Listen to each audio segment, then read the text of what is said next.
Well, it's wonderful to meet you. I'm looking forward to hopping into your world of podcasting and technology and kind of peeling back the layers. So thank you for taking a minute out today. Yeah, my pleasure. I'm happy to be there. Me too. So let me ask you this first and foremost. One of the biggest things that we've all had to survive on the whole planet 4.5 years ago or so was this pandemic. How much of the changes that you went through during that time still affect the way that you live your life and do your job now? Well, it was a pivotal moment for me and especially for my business because I was mostly doing consulting and training, in-person training or on-site training. And so with COVID and basically the big businesses had to finally get their employees able to work from home. Yeah. And um, in my case, I think it was also very good timing because a few years before I got certified as a remote trainer. And so I was really at the right time, at the right spot, and was able to start delivering high quality IT training sessions remotely from my house. And yeah, it was really, yeah, for me, large companies here in Luxembourg finally migrated to Microsoft Teams. And I don't know if you've already experienced that, or maybe the listeners have experienced that in large companies. Sometimes they have like these initiatives, or let's push this new tool, but nobody's got trained on it. Yeah. And with the pandemic, they absolutely had to train everyone. Yeah. And so it was not 2020, it was 2021 and 2022, my best years in business because of that, right? Yeah. So let's get into exactly what you do right now in 2025. I'm going to put you in front of a bunch of grade school kids. It's career day, and one of the kids is curious and is like, "Hey, what do you do for a living?" How do you answer them? So I would say I help grown-ups be able to use their computers. There you go. There you go.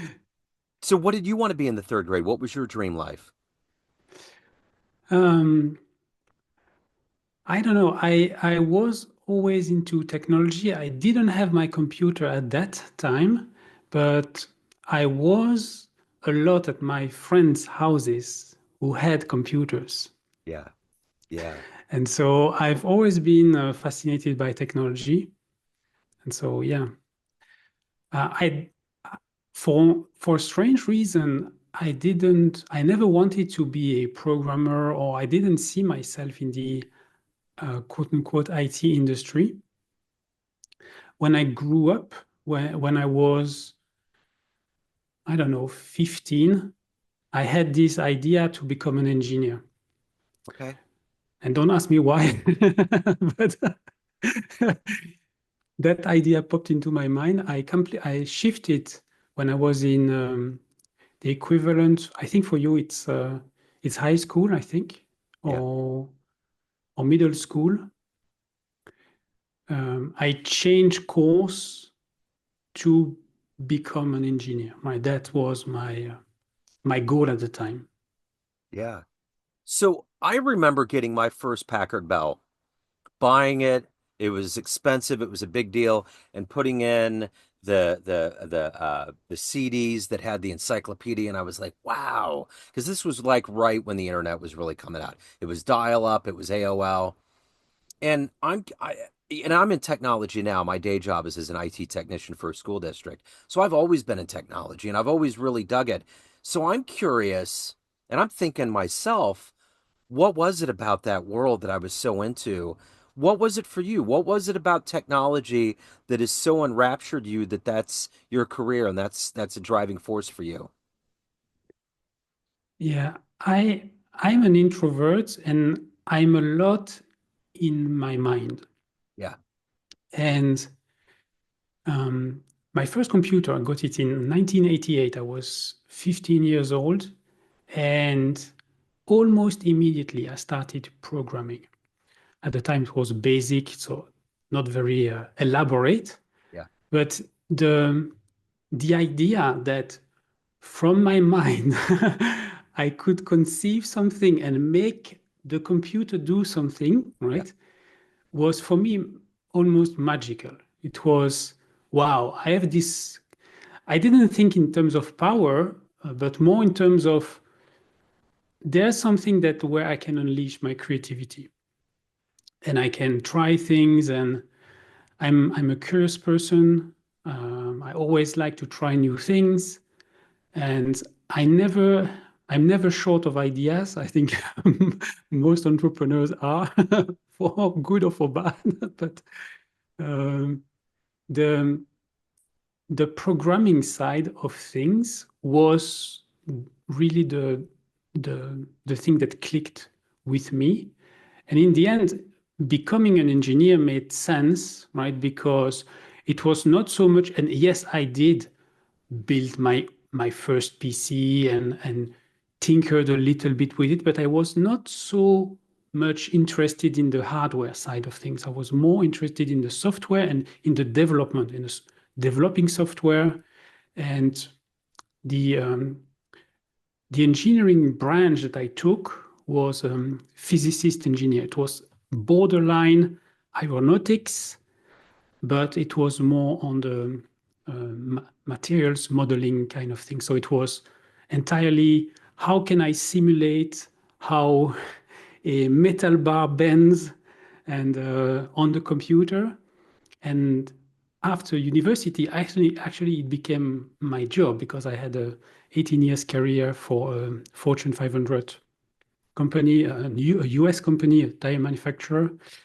And I was working in this research and development center where what I was doing all day long was simulate tires, basically. So playing with virtual tires, seeing how they would react if I would load them in such a way, and all virtually, all through Yeah. a computer screen. That's wild.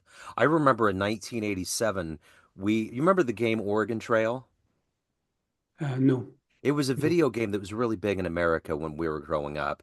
And I was in a class and we wrote a program that was similar to that. So the Oregon Trail was all about taking a covered wagon in the early days of America when everybody was trying to find their land and plot their path. And you had animals and a family and you had to get food and resources. And we wrote kind of a offshoot program of that. I still remember that. And we had it on the big floppy disk and it was pretty Mhm. cool. Definitely. So let me ask you this. Who's been a hero for you? Who's been kind of a inspiration for you in your career? So hands down, my grandfather. Yeah. He was he was into accounting, so he was an accountant, but he was always on the edge of technology. So when when I was a toddler, he was already playing with the very first IBM computers that were like that. Like it would take half a room basically, but he was at the forefront of using technology and computers for all the bookkeeping and accounting stuff. Um, he was working for a mid-sized company near where we lived, and it gave him actually the ability to get promoted. And but he was and so that's, I would say, most of the stories that I've heard or that he told. But in practice, like family reunions, so we have birthday parties and stuff like that. He was coming with the big camcorder, and at the time, he needed something, a shoulder bag for the recording tape. Yeah. And so he was always at the forefront of technology and having the new gadgets and stuff like that. Yeah. And at the same time, being very manual and very inventive. He had a workshop in his basement, and during summer holidays and winter school holidays and stuff like that. I was always downstairs in his workshop. He had everything you could dream. You could work with wood, with plastic, with metal.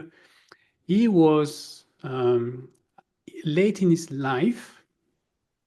He was able to make a book entirely, right? To He had all the tooling necessary. He was also going to um, flea market to buy old leather jackets, and he Wow. would use the leather of the jackets to make the cover of the books. Wow. And um, in a sense, I'm also happy to be part of his journey because he was still on a very old IBM PC, and it was like the green screen, if you remember Oh yeah. those the function keys. Uh-huh. And he was writing all his books on these kinds of computers. There was no mouse, there was no graphical user interface. It was still Yeah. the old thing. Wow. And where it ties into my love for Apple and the Mac computers and so on is that I bought him his first Mac, Wow. and it was the iMac G4. I don't know if you remember it's called the Sunflower iMac. It's a beautiful Mac with flat screen, and there was a hinge and a metal bar, and you could rotate the screen, Yeah. position it where it was a half a sphere at the bottom, Yeah. and I found it secondhand.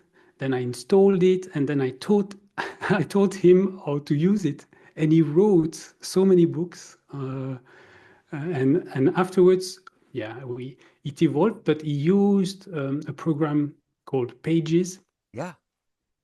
Uh-huh. and so he would write the book, uh, scan pictures, put the pictures where he needed to, but then I would proofread it, and I would then fully edit the book. And then I found a way to actually get the books printed. And yeah, in his late years when he was not at his house anymore, but we were able to actually order books for the people who were at the retiring home. Yeah. And yeah, yeah. That's wonderful. So, as a software guy, what's your favorite program? What's a program that exists that's always been one of your favorites from the top down? For my line of work, Keynote Yeah. from Apple, the presentation software from Apple. Yeah.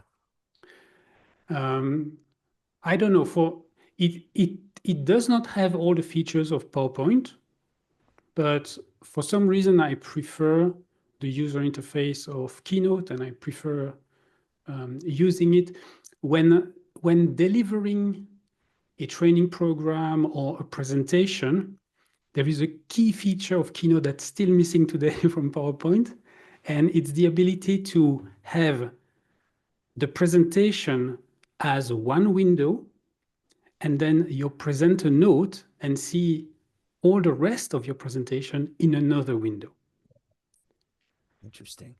And so with PowerPoint, if you put yourself into slideshow mode, even you can define the presentation so that it's one window that you share with Zoom, for instance, Yeah. but you don't have access to the presenter notes anymore when you are in that view. But with Keynote, you still have both. That's interesting. That is very interesting. So, let me ask you this. If you can meet somebody in the world right now that has a great tech mind, has a great company, anybody in technology, just to hang out with them, see how they work, and maybe it would help you on your path, who would that be? Yeah, that's a good question. um,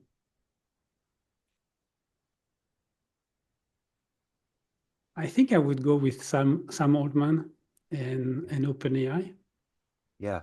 because what they see today in their lab is what we will see in a couple of years. And yeah, if I could somehow, yeah, have a good discussion and be able to see the behind the scenes Yeah. of what's happening there. Yeah. Yeah, that would be interesting. So what motivates you every day? What gets you up every day to do your work, to evolve as a human being? What's that motivation for you? It's I have a thirst of knowledge and discovery.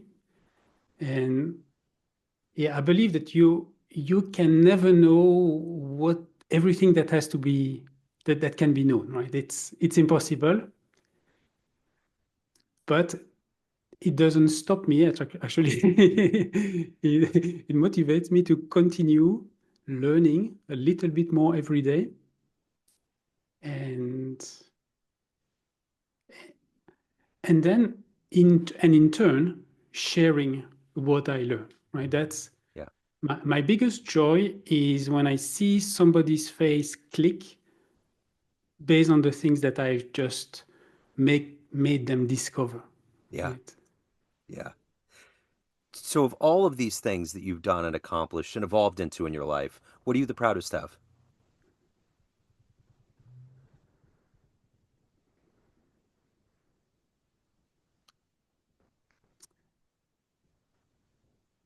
The proudest I would be it would be about my children actually. Yeah. That my that my children are curious. They are really comfortable with technology. You could say, yeah, but it's normal. Gen Z children, they are all comfortable with technology, but I'm not sure that they all understand how it works, Yeah. right? Yeah, they are able to use devices and be on their smartphone or on computers and maybe scroll endlessly on social media, but to have to be able also to understand the limit, to understand the dangers of technology.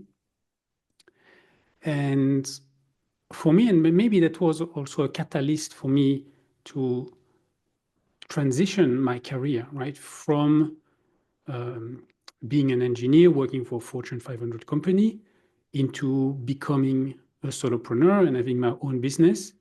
So I also wanted to show them, right, that it's possible. You can follow your dream. It's don't feel you can be stuck, right? That you will be stuck, right? And when you set your mind to something, that you can do it. And so my wife is working for the European government. So she's working for an institution that is linked to the European government. So she has a stable job. She has um, a 9 to 5, I could say, a 9 to 5. And I wanted to show them the other side. I wanted to show them the entrepreneurship side so that they can understand the pros, the cons, and so on. Yeah. So let me ask you this. At the end of the day, everyone has a perception of you. Family, friends, clients, colleagues, but you run the show. What's your perception of you? Who do you think you are? Well, the way I describe myself in five words is continuous learner and passionate educator. That's how I see myself. Yeah. And yeah, continuous learner, passionate educator. So let's say we get together in 10 years from now and we have a discussion about what's going on in technology. What are you hoping develops? What are you hoping happens?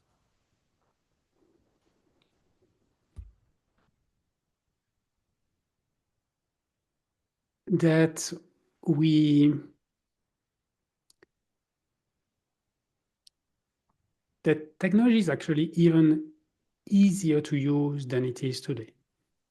Yeah. That it becomes more accessible And I believe through AI, that will be one of the potential upside of AI, is that people won't need to know so much about programming, about the web interfaces and stuff like that. They could just talk to a machine or to a computer in natural language and get stuff done much faster than what we do today. And I hope also that we will be able to use AI technology for actually the good for